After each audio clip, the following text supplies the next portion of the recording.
Good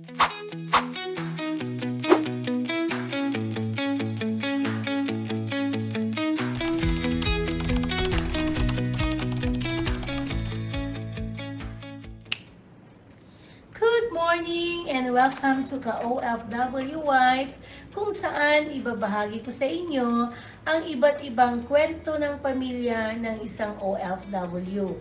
Ako po si Ka Venus, proud Mrs. Nandito ako upang ibahagi ang tunay na kwento ng buhay, karanasan, pagsubok at tagumpay. We're collecting donations for them.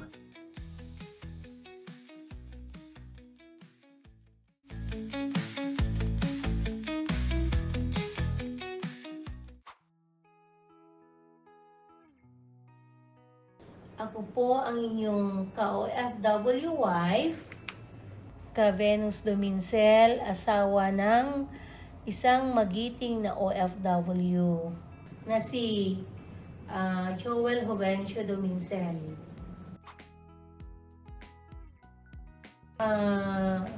Together for 30 years and 2007 nung una siyang mag-abroad.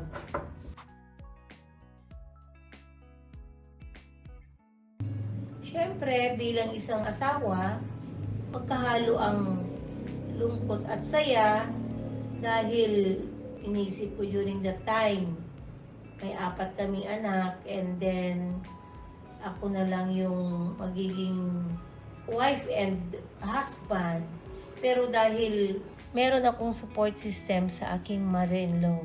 Diyan sila mami, sila dada, sila Tita Joy, yung aking mga kapatid, and yung aking parents.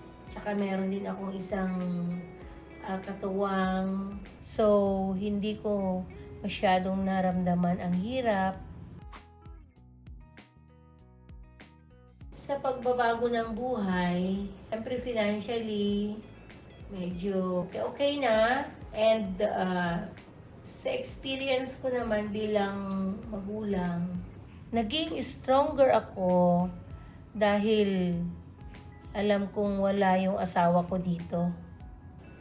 So yun yung nangyaring pagbabago sa akin bilang isang asawa ng OFW.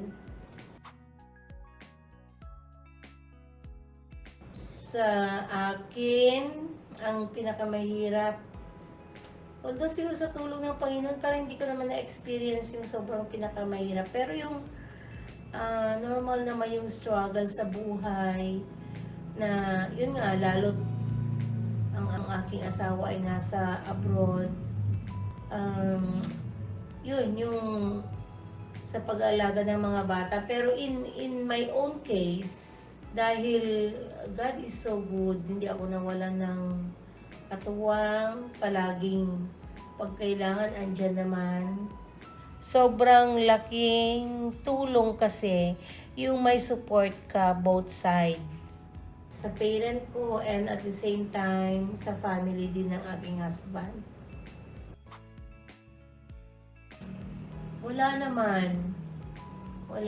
Kasi malakas talaga yung faith ko sa Panginoon. Unang-unang nagpapatatag sa akin yung alam kong ang Panginoon ay nangunguna sa aming buhay dahil araw-araw kinakausap ko siya. And nakita ko yung kung gaano yung sacrifice ng aking asawa na talagang no miss, no delay ang padala niya for sa ngayon nasa almost mag-18 years na siya sa abroad. So, yun yung nagpapatatag sa akin na as in nandun yung guidance ng Panginoon and at the same time yung pagiging responsable ng aking asawa.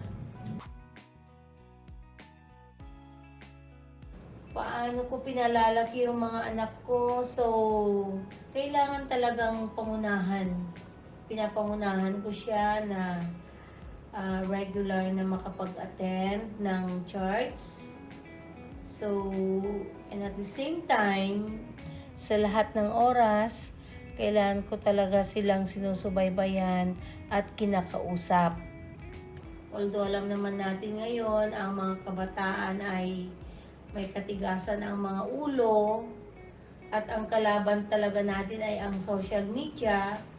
But still, na-manage ko naman kasi mababait naman sila. So, andun yung high respect sa magulang, sa akin. So, doon ko na i-manage. Hanggang ngayon, alam kong yung high respect ay nasa akin.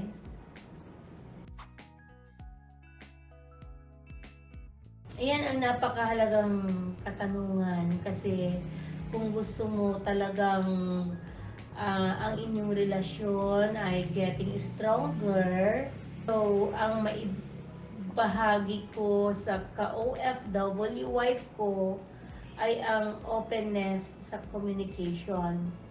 Every day we communicate and then naging nakasanayan na namin na sabihin kung nasaan kami, like yung si husband, pagpapasok na sa kanyang work, automatic yan mag-message sa akin.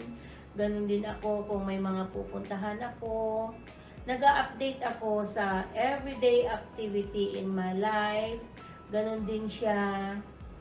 And at the same time, kung mayroon kaming mga struggles, pinag-uusapan. So that's the secret of our relationship as husband and wife.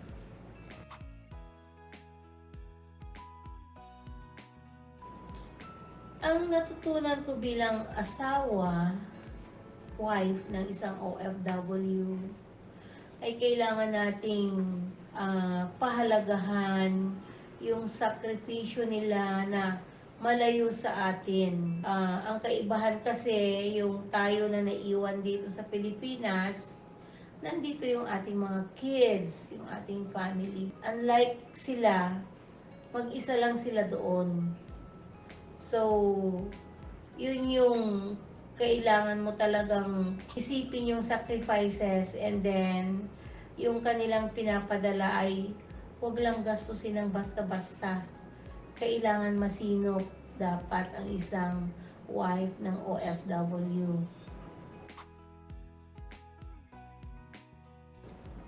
Kung pagdating sa pangarap, napakadami pa rin naming pangarap. Pero ang aming pangarap ay syempre unang-una, makatapos lahat yung aming mga anak sa pag-aaral. Mas mailapit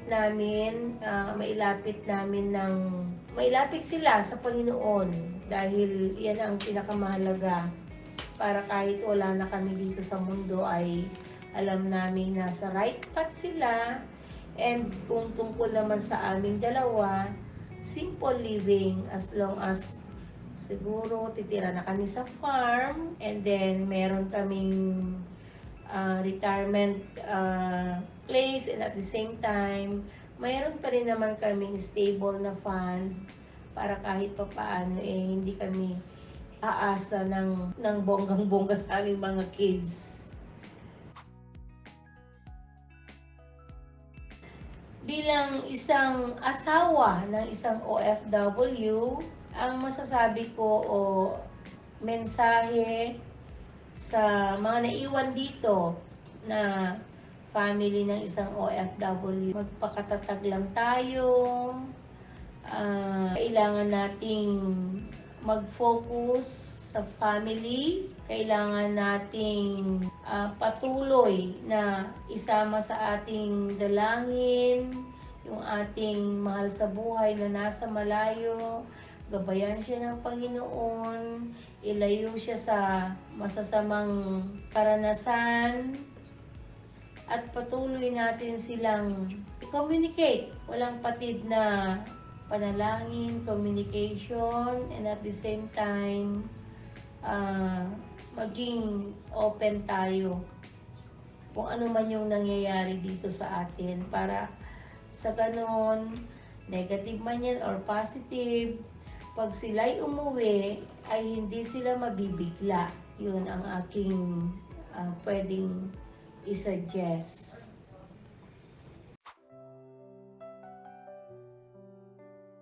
Ang mensahe ko sa aking pinakamamahal na asawa ay mag-ingat ka palagi, ingatan mo yung sarili mo. Gusto kong malaman mo na anytime na gusto mo nang umuwi ay pwede ka nang umuwi. Dahil kahit papaano, meron naman tayong konting negosyo na pwede na nating pagtulungan na palaguin. Dahil ako naniniwala na hindi lang sa pera nakasalalay yung tunay na kaligayahan. For me, ang kaligayahan ay yung magkasama-sama na tayong buong family, makasama mo na rin yung mga anak mo habang wala pa silang kanya-kanyang family, makapag-bonding together, makapasyal together, and syempre alam mo naman na mahal kita. I love you very much.